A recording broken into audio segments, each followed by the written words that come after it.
Este programa es auspiciado por Bancor. Y ahora se viene el Pioneros de este jueves, que es el padre Horacio Sarabia. Atento Alberdi porque lo presento ya al padre Sarabia. Adelante, por favor, Horacio, ¿cómo le va? Tanto tiempo sin vernos. ¿Cómo le va, padre? Mucho ¿Qué dice? gusto, ¿Cómo anda? Rebeca. ¿Cómo anda usted?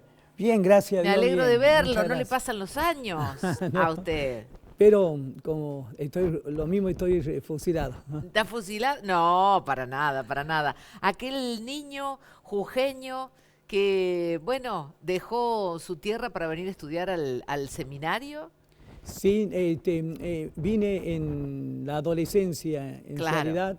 Estudié el secundario aquí en Córdoba y sí ingresé jovencito ya a los 17 años al seminario. ¿Ya sabía usted que ese era su destino? Sí, ya hacía 2 años atrás yo tenía un interés particular por lo que sea religioso y de hecho estaba muy involucrado en la parroquia. Claro, claro. Y toda su familia vivía en una comunidad colla. Claro, nosotros procedemos sí, de una comunidad originaria de la provincia de Jujuy. ¿Cuántos hermanos? Éramos 7. Eran 7. Y usted acá con su hermana es con quien ha trabajado Sí. muchísimo por el Instituto de Cultura Aborigen. Sí, sí, con Teresita, que la gente la conoce como Peti ahí en el barrio. En el barrio. Y también tiene usted una particularidad y es que es profesor de historia y ha estudiado muchísimo y es una de las personas que más sabe de la historia de Córdoba. Me gusta mucho historia, sí, soy profesor en historia. Y es verdad que he leído mucho y me gusta mucho. Y ha investigado y se ha metido por lugares que otros no. Y bueno, sí, siempre ha sabido mucho sobre los pueblos originarios. Sí, Sobre los que habitaban nuestro territorio. es cierto, es decir, son dos vertientes, digamos, el hecho de mi condición de originario, de aborigen, y por otra parte mi pasión por la historia me llevaron a investigar y concretamente en los últimos años, en la última década diría yo, sobre todo la realidad originaria de Córdoba, la realidad originaria cordobesa. Así es, porque incluso se ha llegado hasta negar que la existencia de aborígenes en Córdoba, tanto en la ciudad como en la provincia, a tal punto que, durante toda mi juventud sí me daba cuenta que habían aborígenes en Córdoba, en cuanto que gente que venía, por ejemplo, de Salta o de Jujuy o de los países limítrofes, pero desconocía yo también de que en Córdoba hubiese aborígenes. Y resulta de que cuando comencé a investigar, cuando me comencé a explorar este mundo de las raíces originarias de Córdoba, me di de que había comunidades y con mucha memoria esas comunidades de su condición originaria, aunque estaban como obligadas, podríamos decir así, por pautas sociales y familiares, al silencio. Y de hecho las instituciones, tanto la escuela como institución y las otras, la iglesia como institución, por eso digo, las instituciones en general, lo silenciaron. Silenciaron. Lo taparon. Exacto, y yo creo que fue a propósito. ¿Por qué? A propósito, dice usted, para que no surgieran con otro poder. Sí, y porque, mire, Rebeca, y esto lo digo sin ninguna radicalización, sino hasta también sorprendido, porque a pesar que son cosas que conozco hace mucho, me siguen sorprendiendo. Lo que voy a decir, esto estoy convencido. En provincia donde hay aborígenes y donde el Estado sabe que hay aborígenes, el Estado tiene problema, porque hay un tema no resuelto y es el tema de las tierras. No es un tema, es un tema en el cual los diversos estados, el colonial anterior y los estados republicanos hoy, han obtenido esas tierras no por compraventa, sino por conquista. Y por eso ya en la raíz ya hay una falencia.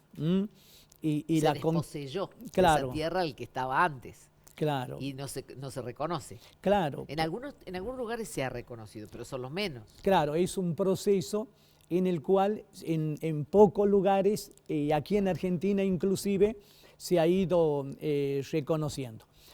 Voy a contarle un hecho así brevemente. En Córdoba, el tema de la tierra ayudó mucho a la invisibilización del aborigen, porque cada vez de que los he leído página por página a los juicios que están en el Archivo Histórico Provincial y también en el Archivo Histórico del Arzobispado, cada vez de que comienza a sospecharse y a negarse la condición de aborígenes de los originarios de Córdoba, siempre es por algún conflicto de tierra, es decir, el pueblo originario que reclama esas tierras como suya y entonces claro, el Estado dice no, ustedes no son comechingones, ustedes son calchaquíes. Claro, en dónde está, digamos, la estrategia, en que los calchaquíes es cierto que llegan a Córdoba traídos a la fuerza hacia Quilmes y algunos un buen número dejados en Córdoba para que caben la acequia del río Suquía hacia la ciudad. Pero eso fue en 1670. Por lo tanto, cuando se los acusa de que no son aborígenes, y si son aborígenes son calchaquí, es la estrategia que usaban para decir, ustedes llegaron en 1670, no mientras que Jerónimo Luis de Cabrera llegó en 1573. Claro.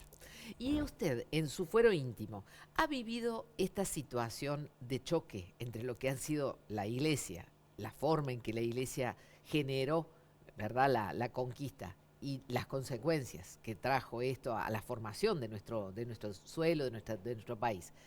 ¿Cómo lo ha vivido usted internamente? Bueno, Rebeca, sí. Porque hay una contradicción. Exacto, es una pregunta interesante y yo iba a utilizar ese término que he vivido con estas contradicciones que, me han puesto en brete en distintas ocasiones. En la vida.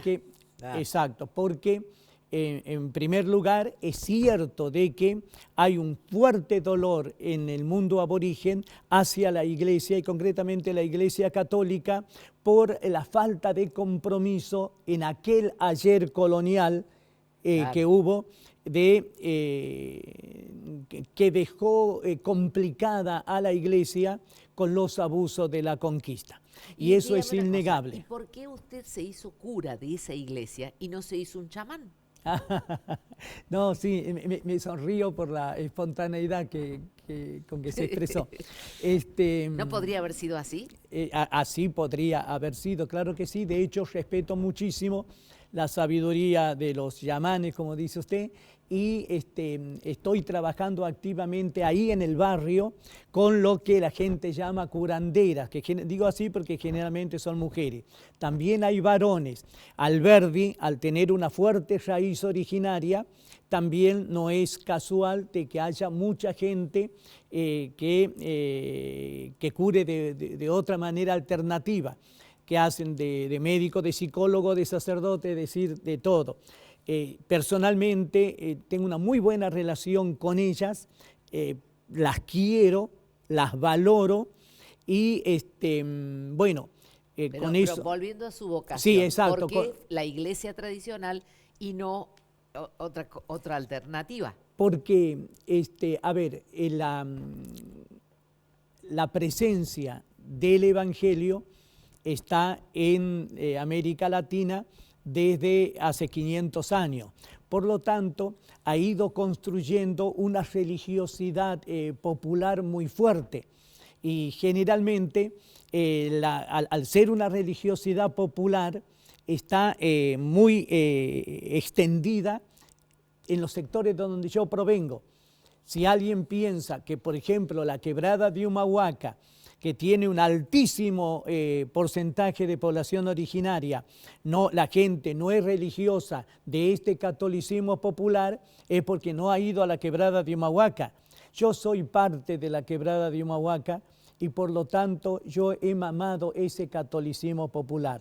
Por lo que incluso en mi misma familia nadie se sorprendió Cuando de usted dijo pronto. que quería ser cura. Exacto, exacto. Bien. Es producto, yo no digo que solo sea un producto cultural. Sí, la cultura tiene mucho que ver y este catolicismo popular tiene mucho que ver en mi realidad sacerdotal hoy. Pero yo quisiera decir por las claras de que hoy, consciente de todo este proceso cultural histórico, yo quiero decirle que estoy orgulloso de Jesucristo, que lo amo de verdad, que creo en Él y que soy sacerdote de Jesucristo. Y que siendo sacerdote de Jesucristo no he renunciado nunca a mi condición originaria, porque sí sé que su evangelio no me pide a mí que renuncie a mis raíces originarias. Son contradicciones saludables hoy porque las entiendo. ¿Qué le parece nuestro Papa? Francisco es una persona maravillosa. ¿Lo ha conocido? No lo he No. conocido y me he como informado más desde que llegó al pontificado. Pero esa pregunta tiene también una respuesta muy concreta en mí. Yo valoro muchísimo al Papa Francisco, estoy me adhiero totalmente a su postura, no doctrinales solamente, sino pastorales, Claro. es decir, sociales. Es un hombre libre, es un hombre que en su libertad dice lo que piensa y los argentinos no estamos acostumbrados a escuchar también con esa libertad al otro. Lamentablemente los argentinos hemos politizado al Papa. Claro. No es que el Papa esté politizado. ¿El porque Papa no es peronista, dice usted? el Papa posiblemente ha tenido una corriente peronista en su juventud, posiblemente. Lo que sí sé es que es un hombre, como dije hace rato, libre y abierto a una diversidad de pensamientos. Hablemos de eso, de los curas y la política. Bueno, ¿Le interesa la política o le gusta sortear la política para poder hacer una ayuda social? Porque usted hace una tarea pastoral que se reconoce hace 40 años ahí en Alberdi, de todo tipo, desde buscarle una cama en un hospital a un enfermo hasta las mamás que llegaban solas, todo organizado desde la parroquia. ¿Le ofrecieron en algún momento formar parte de listas políticas? sí, en distintos momentos me han Convocado. Sí, me han convocado, me han ofrecido directamente de 2 o 3 partidos. Pero yo sí me intereso por la política y creo que todo el mundo tendría que interesarse por la política porque me imagino que a todo el mundo le interesa el bien común. Por lo tanto, yo creo que mal hace el que no se interese de la política siendo sacerdote o no siendo sacerdote. Lo que sí, nunca participaría en un partido. No iría como candidato. No, jamás. Como un no obispo Pina, por pero ejemplo. no porque lo vea a los partidos, digamos, espacio perverso, nada que ver. No lo hago simplemente porque al ser sacerdote estoy participando en un terreno pastoral que me posibilita todo. Y tiene que ser ecuménico para Exacto, todos. exacto. No necesito de un partido para un accionar político, o sea, un accionar que haga al bien común. No lo necesito, no quisiera estar, no estaría jamás. Mi terreno en lo social es la pastoral. Bien, tengo unos saludos para usted, padre. Bueno. Tengo de alguien que lo conoce muchísimo, como que es una de sus hermanas, Teresa, Sí. con quien ha compartido todo el armado del ICA. Teresa Sarabia, te dejo este saludo. Hablar de Horacio es recordar las palabras de nuestro padre, que solía decir que los hijos son como los dedos de la mano. Son todos distintos, pero a la vez todos necesarios. Hablar de Horacio, para mí, es hablar de mi referente, de mi compañero, de mi amigo, de mi compinche. Es aquel que me demuestra que en la opción por los pobres está el verdadero sentido de la vida. Es aquel que me alienta a seguir luchando, a seguir trabajando. Es aquel que a todos nosotros nos hace sentir tremendamente orgullosos de ser su hermano. Por eso queremos agradecerte, y quiero agradecerte muy especialmente, Horacio, a vos, y pedirle a Dios que te bendiga hoy y siempre, y decirte gracias, muchas gracias, hermano.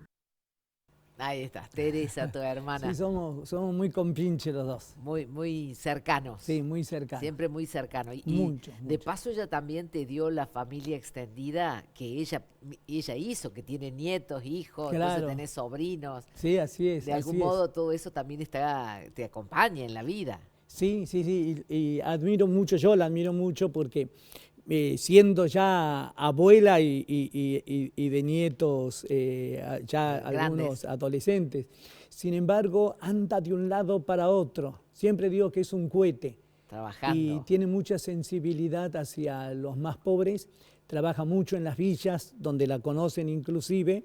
Es una mujer ejemplar, una persona ejemplar. ¿Y el ICA qué ha significado para ustedes, el Instituto de Cultura Aborigen? Eso fue en el año 1992, cuando se preparaba el 5º centenario y veíamos que las instituciones nuevamente estaban preparándose para un gran festejo.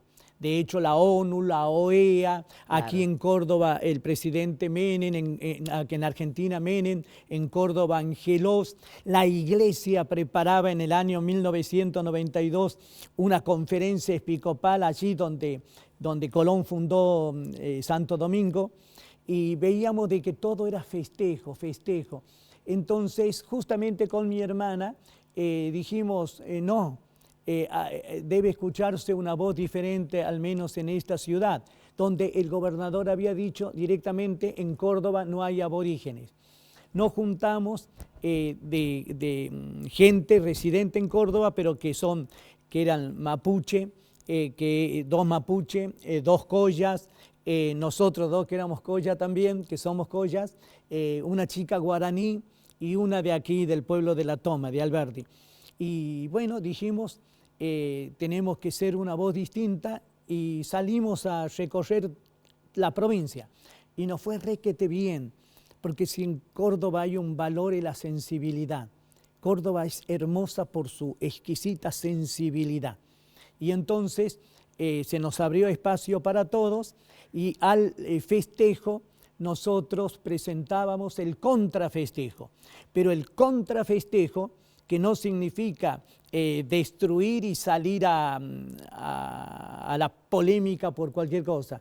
No, que hiciera reflexionar. Y contar la otra parte de la historia. Exacto, cómo celebrar las lágrimas y la sangre, la explotación y el genocidio.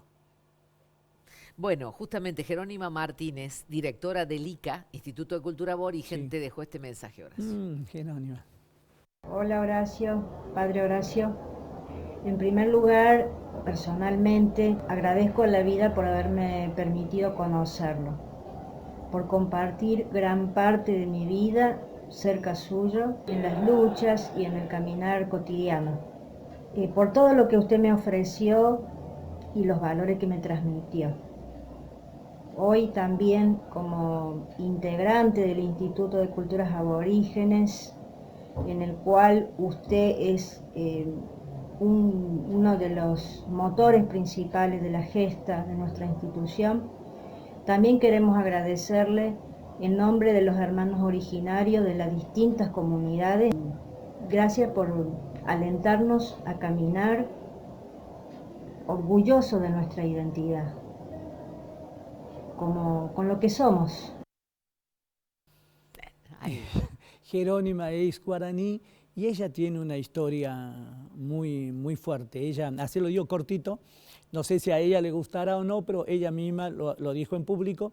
Ella nació en la selva paraguaya, donde solamente se sabe el guaraní. Yo conocí ese lugar. A los 10 años la llevaron a Asunción desde su comunidad. Le cambiaron el documento, pasó de la noche a la mañana a llamarse Concepción, De ahí la trajeron a Córdoba. En Córdoba la escondieron en una casa donde se le prohibía hablar, querer hablar el castellano, aprender el castellano.